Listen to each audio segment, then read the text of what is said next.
Hello, everyone, friends, whoever's watching. Nice to see you again. I'm finally going to read you a day in the life of a baby bear. Today, September 23, the first day of fall, at least by the calendar. I feel like it's been fall for about a week. I've been wearing my jeans now and my t-shirt and jeans and my little ankle socks. I got some on the day with stars.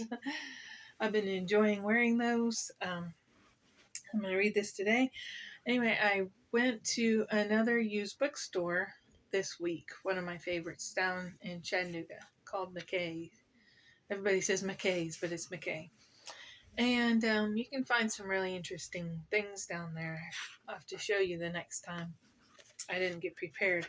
One of the things I found in one of the books I got was this little bookmark. It's magnetic. I bought a pack of them, and it says Imagine on it, and it flips open, and it's nicer than a regular bookmark. I'll show you how it works. You get to where you want to stop in your book, and you find another page, you flip it over, and there you go.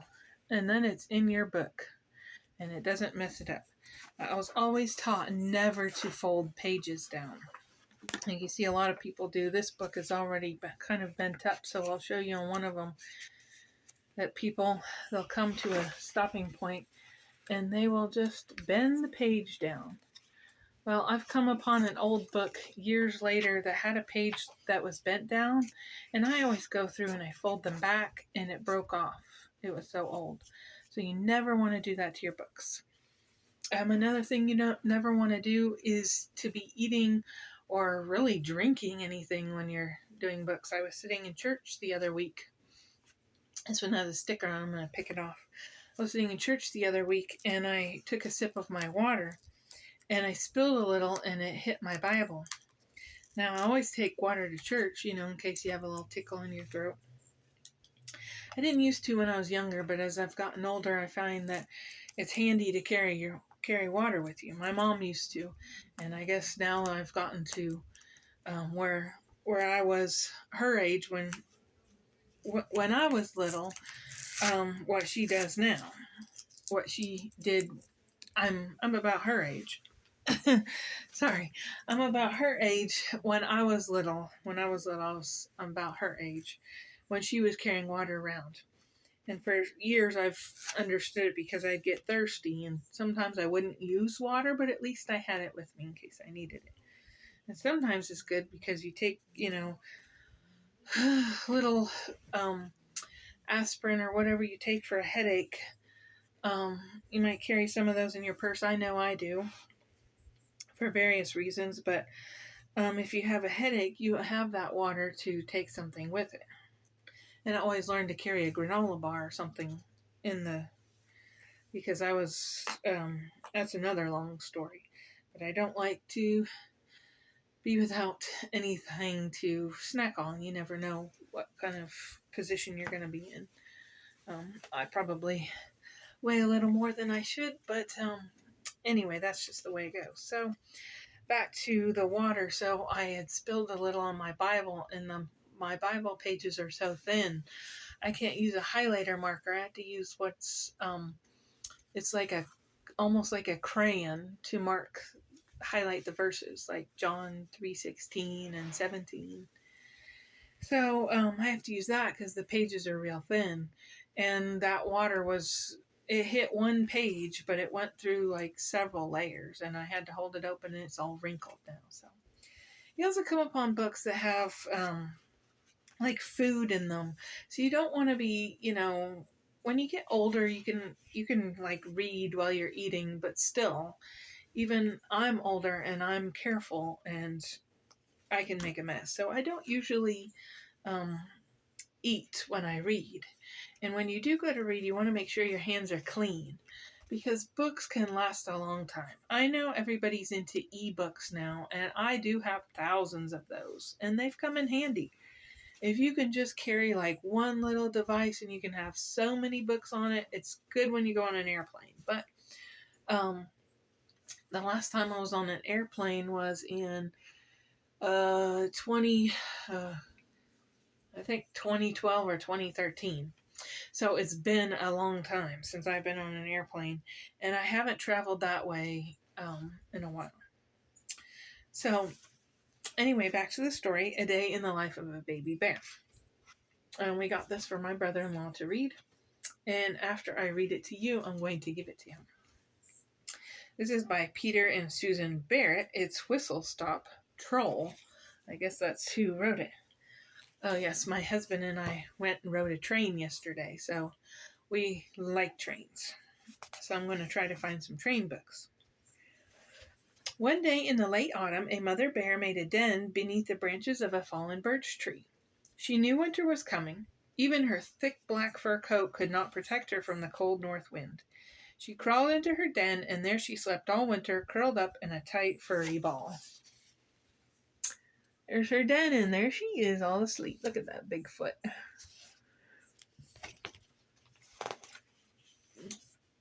There was still snow on the ground when she gave birth to twin bear cubs.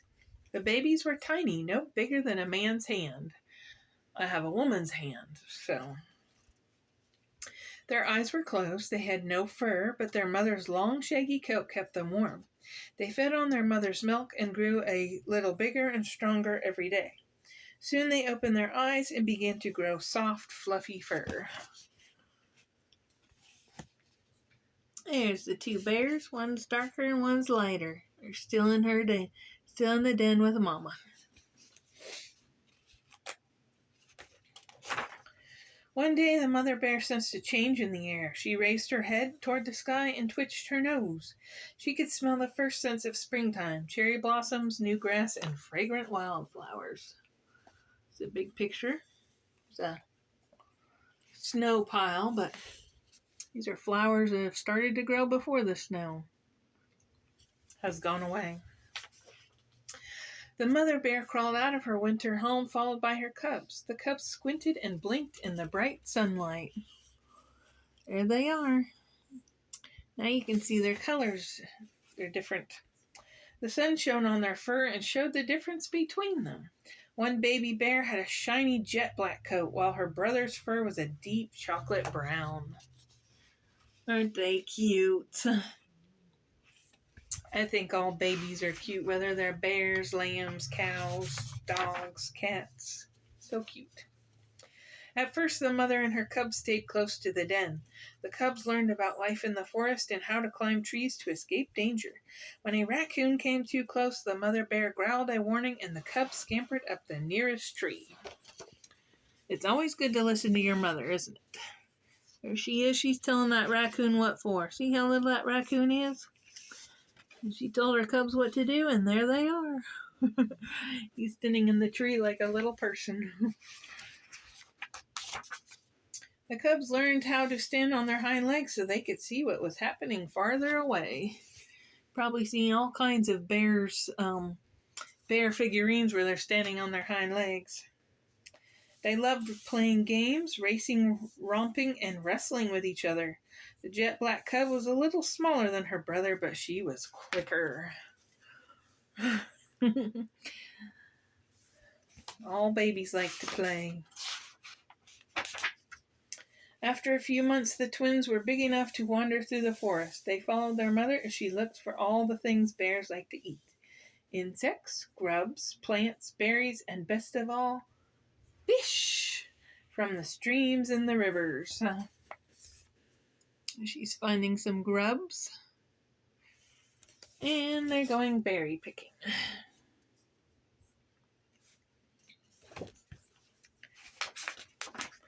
One day the bears found a stream full of silvery colored fish swimming upstream to lay their eggs. You know what those might be? Bears like salmon. Of course, they probably like all kinds of fish, but salmon is one of their favorites. What a feast this would be. The mother bear swam out into the icy cold stream to catch the fish. The twins stayed on the shore. See, somebody has bent up this book, and even though it's not bent anymore, it's still messed up. So you've got to be very careful with your books. But there's Mama Bear with her fish, and there's the cubs waiting for her.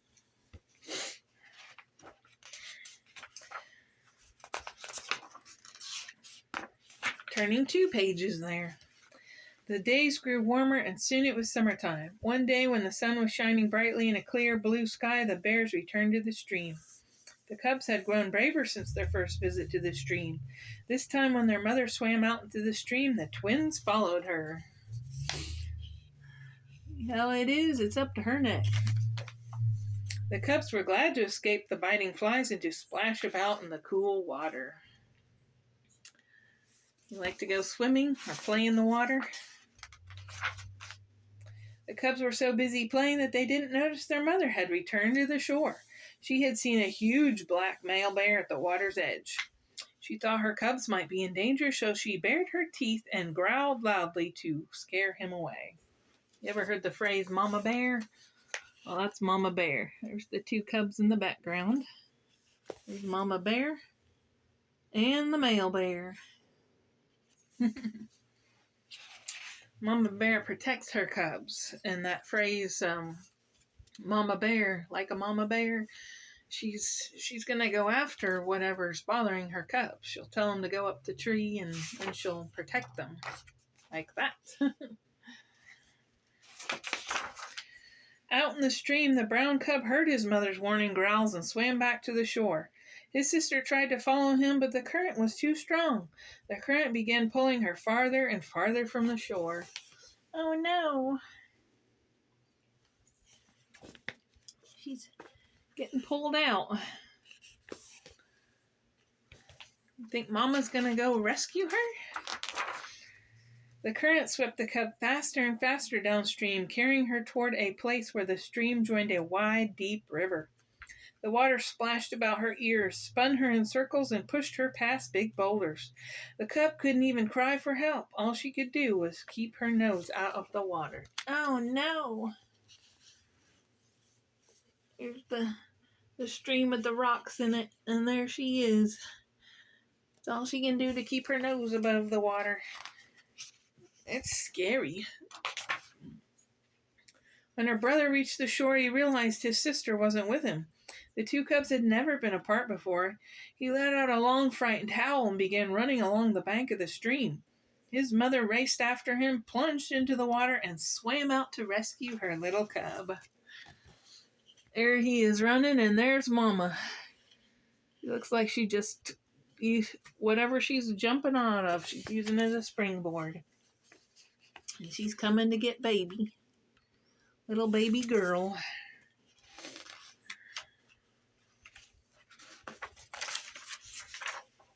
The baby bear saw her mother coming and yelped with joy. Her mother seized her by the scruff of her neck and lifted her out of the water. The baby bear clung to her mother's neck with all her might as her mother carried her back to shore. There she is.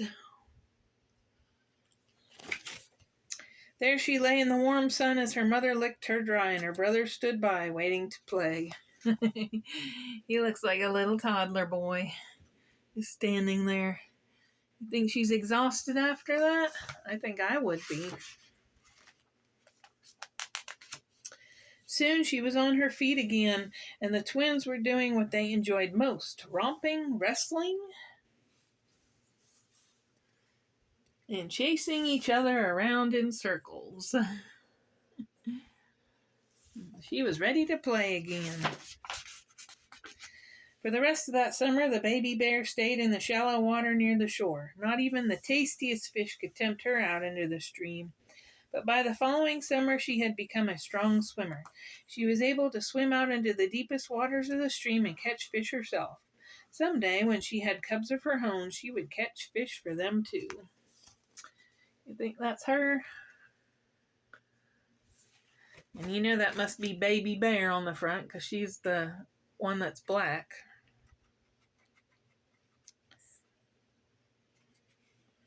I've picked some of the book off, but so there's a story about the day in the life of the baby bear, and there's also a day in the life of a baby deer, if you find those. It's a cute little book. Anyway, there's that story. I hope you've enjoyed it, and I hope to be back soon again, maybe sometime next week, for another story. Thank you for joining me with Aunt Becky. Bye. See you next time.